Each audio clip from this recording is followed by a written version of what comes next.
This is the Ninja Slushie with RapidChill technology. It holds 88 ounces and you don't even have to put ice in it.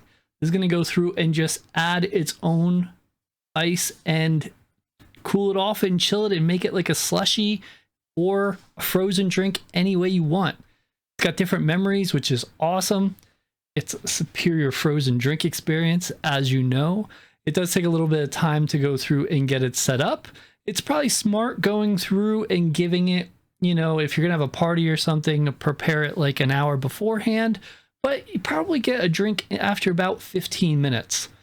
Can also get a bunch of different recipes and powders to go through and use with it. Here it is. I'm gonna go through and let you listen to it so you get an idea of how it sounds.